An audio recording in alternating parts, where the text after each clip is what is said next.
reject that, awesome, more power to them. I did it for a lot of years.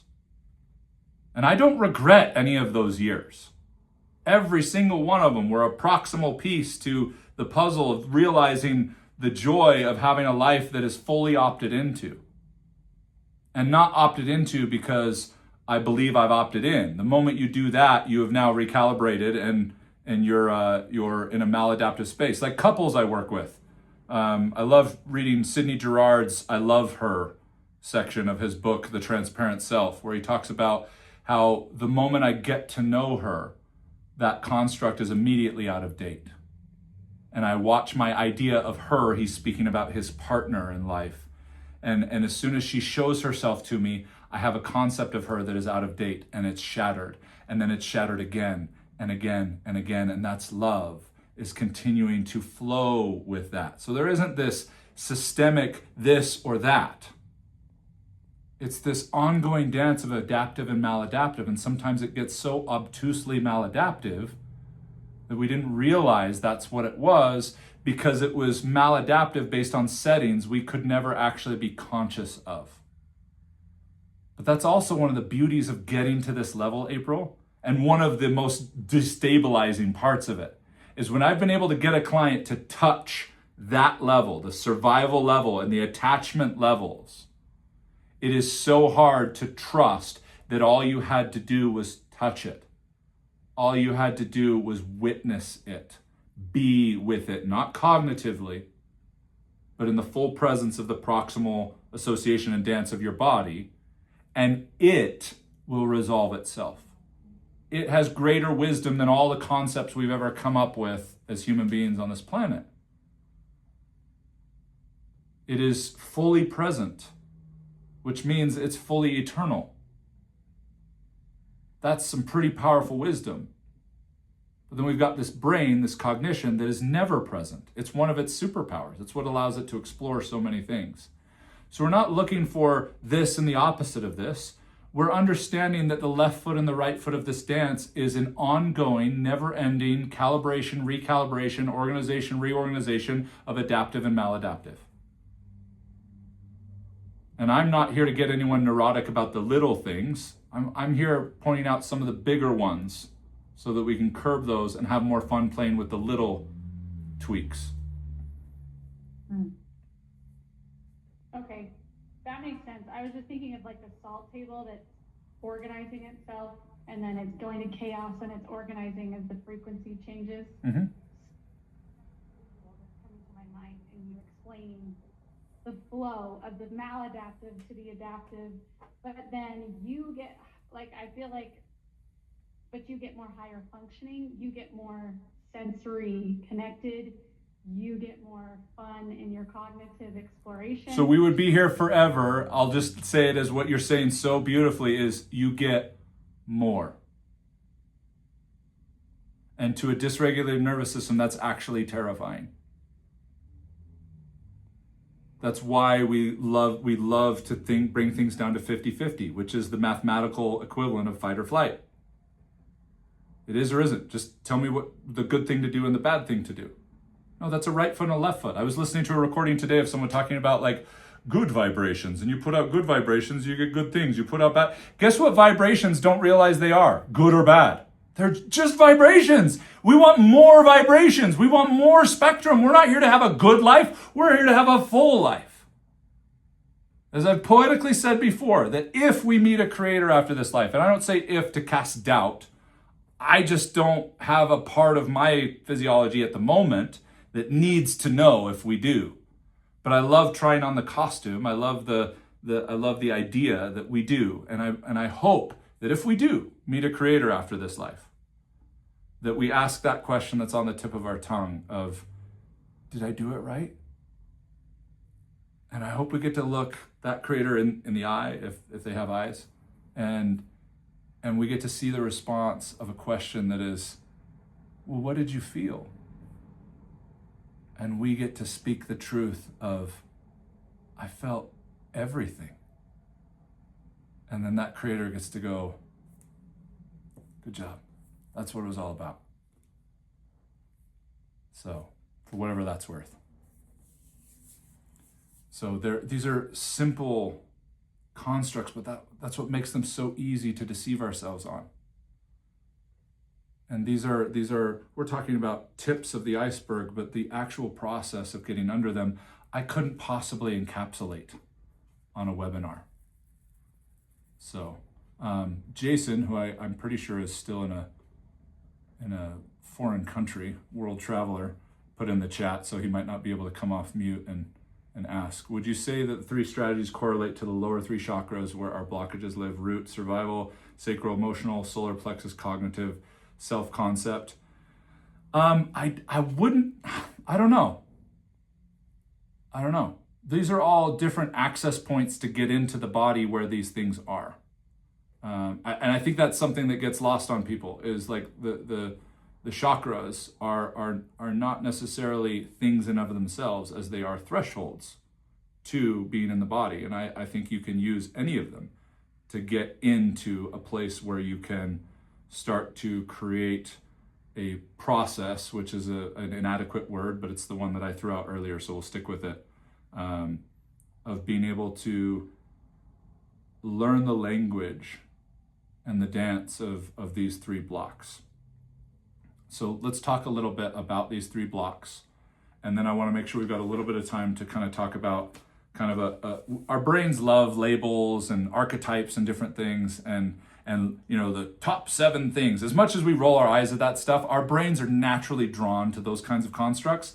And so I've got one for you. I've got these 4 types that I typically use in the Unmarketable Coach Project, but I wanted to present them tonight as 4 types of any entrepreneur, leader, coach, guide, parent, spouse, whatever, as kind of some beautiful types, and as how they're tied to these 3 areas. So we've got these 3 blocks. I want to bring them to life a little bit. We've got them as like these blocks. Let's now kind of turn them into a personality a little bit. Turn them into a little bit more of a recognizable piece.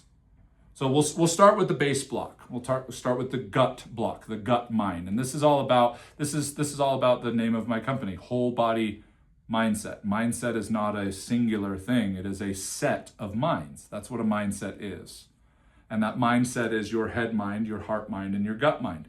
The base block, those survival strategies, are those settings of your gut mind, and each one of these pieces has a role that it plays, a superpower that it has, a language or a syntax, a kryptonite or a weakness, a primary objective, and even a learning style.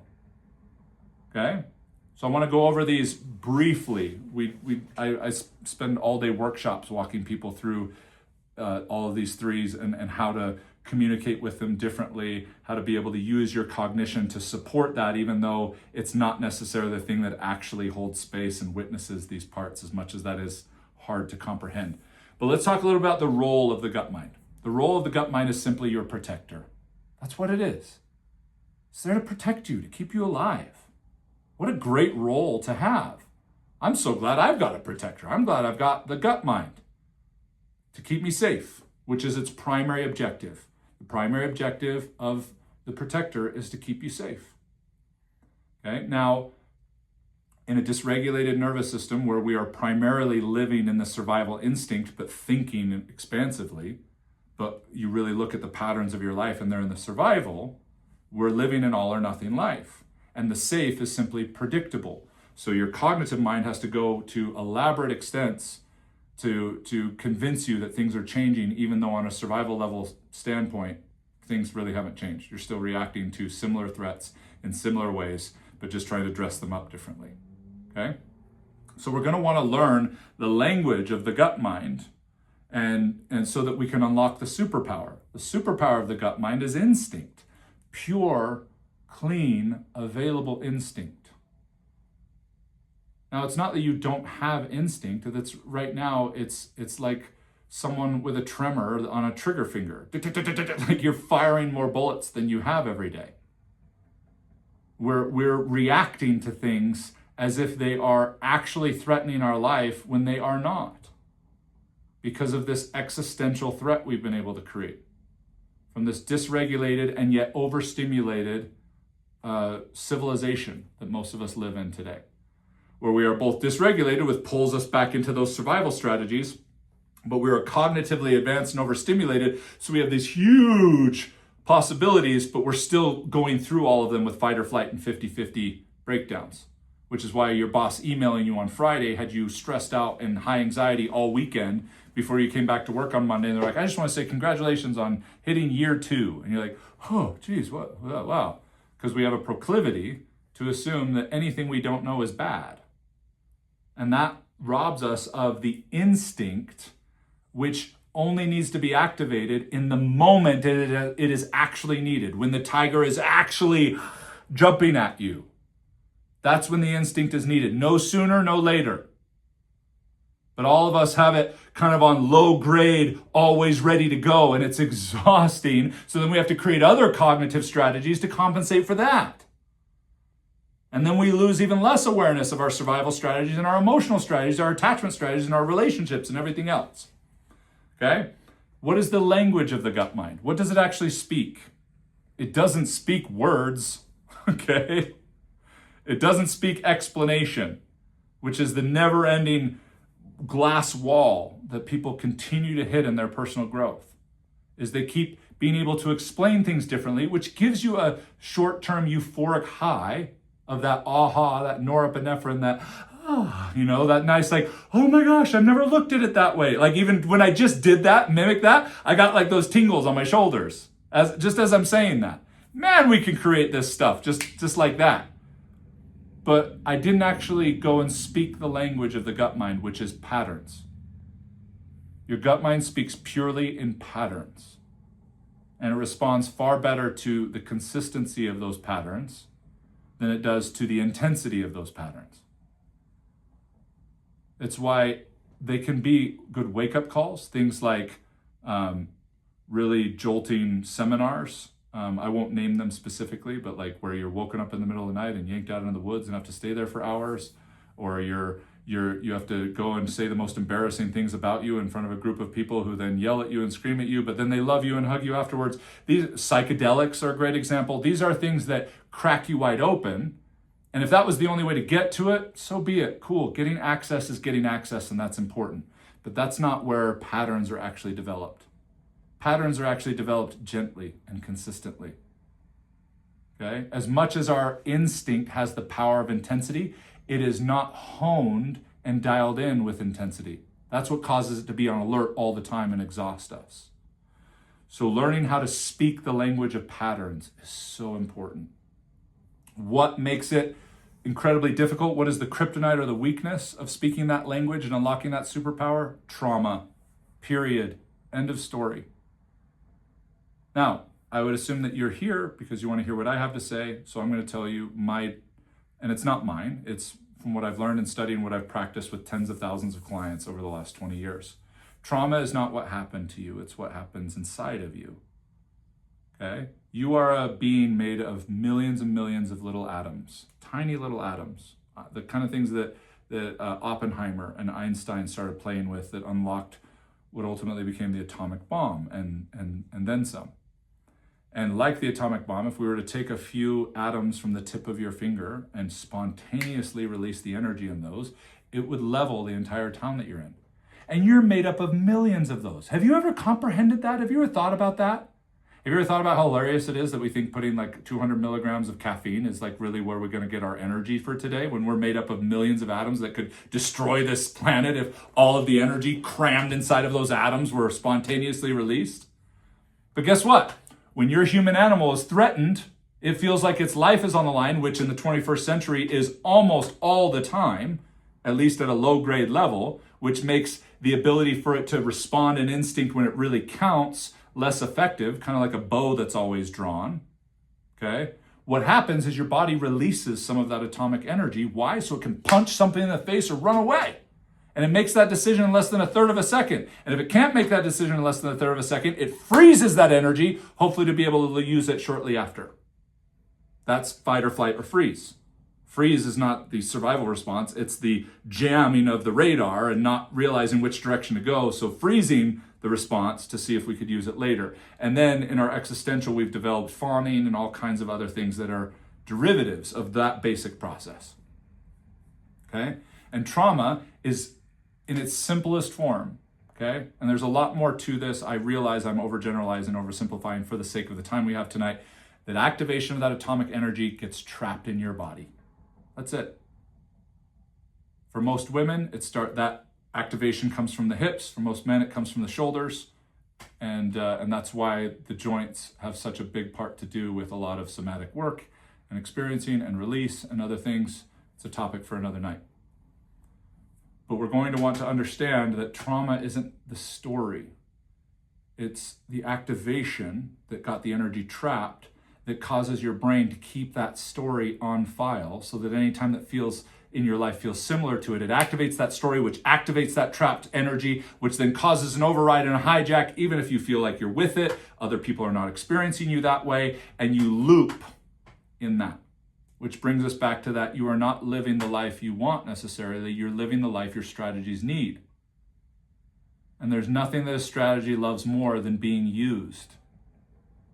And so if you have a strategy that is based in trauma, it will continue to draw things into your life that need that strategy, like the story of your trauma. You will continue to experience that as long as you need that story. But the challenge is that story wasn't written with your cognitive ink. It was written with the ink of your nervous system, of the gut mind that responds to patterns, not to explanation and language. And we can get into the learning style of the gut mind another time. It's perspectival. The basic learning styles philosophically are propositional, participatory, and perspectival. And that's really cool to know when working in your own personal growth and personal development. We don't have time. It's not critical to unlock that. That's more of a nerd thing for me as a coach. Understanding that is really helpful for me as a coach. So if you're a coach, if you're a guide, please hit me up. That's really important stuff for you to know, to be able to show up better for your clients in helping them navigate this map as well. All right, so that's the base block. Superpower is instinct, it's the protector, but its settings have been distorted because of trauma that we all experienced when we were born. That doesn't mean that all of that energy stayed trapped in all of us, but it certainly leveled the playing field.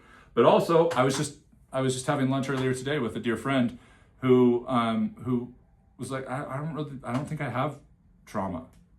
Especially when he looks at like the life that he watched his mom live. It was like, I definitely haven't had that trauma. But we don't consider the ramifications of what happened inside of you versus what happened to you. I want you to think about being 18 months old and like chewing on your mom's keys because it just feels good on your gums. And then your mom turns and sees you playing with those keys or something else and doesn't want you to choke on them. So what does she do? She goes, just see that face as an 18-month-old that has no idea what that actually means, just feels this energy of panic and anxiety, and then something you were using to soothe yourself gets ripped out of your hands by your source of life. That's an intense situation we didn't consider could probably have created some distortions in our survival strategies. You think? We're not going to talk our way back out of that. We don't even remember that. We've got to feel our way into that. And because that happened with someone else, as most trauma and attachment wounds did, and shame, more than likely to get to the root of these and reorganize and get back to your original instructions and the settings of these blocks, you're going to need someone else to help you do it. Just to be able to hold the reflection in the container and to have a calm nervous system for you to co-regulate on as you step into some of these patterns and reorganize them. Let's go into the heart block, the heart mind, the emotional and attachment strategies. Okay? The heart mind's role is the guide. It's beautiful. You have a protector and a guide. Oh, that's awesome. Yes. I want a guide. Every hero story has a guide. We need our Miyagi. That's your heart. Okay? Its superpower is intuition. Intuition is this guidance that is not restricted by preferential information. It's not guided by social acceptance. It's guided by a singular truth of what you are experiencing and what is aligned to you and your current strategies. Your intuition doesn't override your survival strategies. It's going to do its best to work around them as best that it can, but it cannot override them. And some of us can't tell the difference between our exhausted instincts and our intuition, especially when our intuition feels like it's going to soothe our exhausted instincts. We will convince ourselves cognitively that it was intuition because it would feel so nice to believe that. And so it's a little tricky because we assume just because it feels soft and warm and fuzzy, it must be our intuition. That's not necessarily true. I wish it was that simple. We've got to start cleaning out some of the survival strategy, maladaptive strategies, to be able to allow the intuition to clean up just a little bit. And it doesn't mean that everybody's intuition's way off, but man, when push comes to shove, if you could use a distorted interpretation of your intuition to provide self-soothing and escape, you will. And the number one block to your intuition, okay, is attachment wounds. Those wounds that occurred in how you experience you in relationship. How you experience what you need to do, and not necessarily on a cognitive level, on an emotional level, which is to say an irrational level, which is why it's so funny when we try to rationalize with our emotions. They want to be felt, not rationalized. They want to be witnessed, not diagnosed and fixed and changed. But when we're so exhausted from our instinctual traumatic override, it feels like to feel our feelings would take forever. Nobody's got time for that. So we repress them, we escape them, we diagnose them, we figure out, today we figure out all these modalities to try to conquer them and get past them and dissolve them and get rid of them, rather than be able to sit with them and feel them so that we can cycle in and out of them and retune our intuition to get back into a guidance that still has a beautiful amount of guesswork involved in it. That's part of the fun of being human. But to follow that guidance that will never work linear. Your intuition's not here to guide you to the win. It's not here to guide you to the best. It's to guide you to more, to expansion. As long as your survival strategies can handle that. Its primary objective, like the gut mind's primary objective is to keep you safe. Your guide, your intuition's primary objective is to keep you in proximity to authenticity. To being authentic. Now what's funny today is the cognitive brain has loved grabbing a hold of authenticity as your excuse and your escape. That's not authentic. I can't do that. That's not authentic. Well, hate to burst your bubble, but it's impossible for you to be unauthentic. Kind of a fun twist of events. Because even if you're doing unauthentic things, you are authentically doing unauthentic things. You can't really escape it. That's not the authenticity we're talking about. We're not talking about a preferential evaluation of what feels good to you.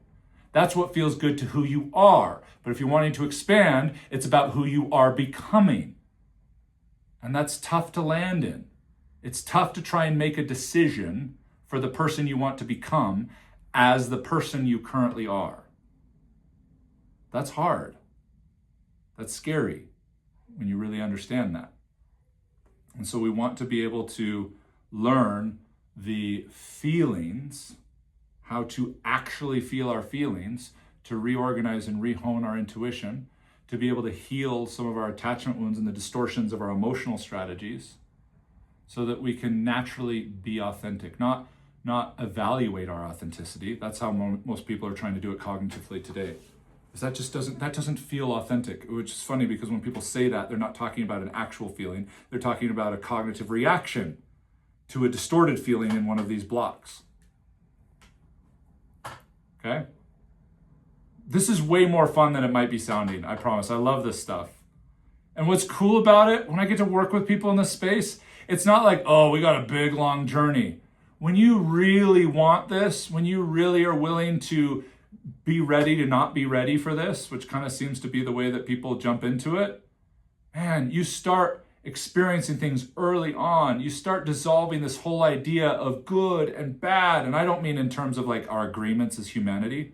Like we have an agreement, we shouldn't kill each other. I think that that's one of the good ones that should stay there. But man, there's a lot of who taught you you were naked kind of things, which is a reference to the Adam and Eve story of hiding when God showed back up. And he's like, why'd you hide? And they said, because we were naked. And he asked one of the most powerful philosophical questions ever. Who taught you you were naked? Basically saying, who said that was a bad thing? And who is that person and why do they have so much influence over you? Are we doing that on a daily basis? Do we have the space to step back and go, who told me that this was a bad thing? Who told me that this is what means I'm having a bad day? Who told me that sad is something I should stay away from? Who told me that? It's a rhetorical question to be able to sit in the dissolving of how influenced and manufactured your life has actually been. To be able to find the self-empathy, the self-soothing, the self-regulation to get back to your original instructions rather than keep looking for somebody else's handbook that you hope might be close enough to the plagiarized version of yours. Versus doing what we're actually here to do, and that's write our own damn handbook every day of our lives along the way. It's awesome. Finally, the head mind, the cognitive strategies. The head mind's role is the explorer. Think about that. We've got the explorer, we've got the guide, we've got the protector. What a trio to go through this human experience with. That's rad. That's cool. And they each have their own role. They each have their own objectives. But when we've got trauma, which is the primary block to the gut mind, and we've got attachment wounds and the maladaptive strategies that come with the trauma and the attachment wounds, and then finally the shame that blocks the head mind, man, these three become enemies unintentionally. And the head mind, which is the one that doesn't have to be present, can run away from the body anytime it wants and create the reality that you wish you had, and even release some chemicals for a little while to make you feel like you've created it, until you crash and you can't sustain that anymore and you wonder why you're back to square one. Well, because all you did was cognitively run to a different place. You didn't actually get your whole body there. We didn't actually change the patterns. We didn't actually feel the feelings. We were going through a cognitive, virtual reality. Manipulation is ultimately what it is. And manipulation has its place. CPR is a manipulation. I'm glad we got that one. Antibiotics are a manipulation. I'm glad we got those. A lot of people alive today that wouldn't be alive if we didn't have those things. Okay, the Heimlich maneuver, great manipulation. But if you need the Heimlich every morning you eat breakfast, there's something bigger going on. We're gonna want to figure out how to get to those pieces, those blocks. And the head mind, the explorer that's never present. It's part of why it can be such an amazing explorer. Your mind does not ever have to be right here. It's not what it's designed to do. That's what your heart and your gut are here to do. Your gut is always present. Your heart is present and connected to the eternal, and your head is exploring all the possibilities that aren't right here, right now. That's a great trio when they know how to work together. The superpower of the explorer is imagination, something that just came naturally to us as kids. And that's something that we put into this utilitarian regime of adulthood. It robbed us of the fun of it. And then we're convinced that imagination was just, this make-believe of invisible friends and playing dolls. And we forgot that all of this is imagination. All of this. The fact that you were able to find your way onto Zoom, that you were able to acquire the technology to have a Wi-Fi signal or a phone or whatever to be able to, that required so much imagination, and the imagination to create those things. Think about that. So much imagination. But most of us are subjecting our imagination to just help keep us alive. Why? Because our survival strategies are still tweaked. So we're missing the fun of imagination. We're missing the expansion of imagination.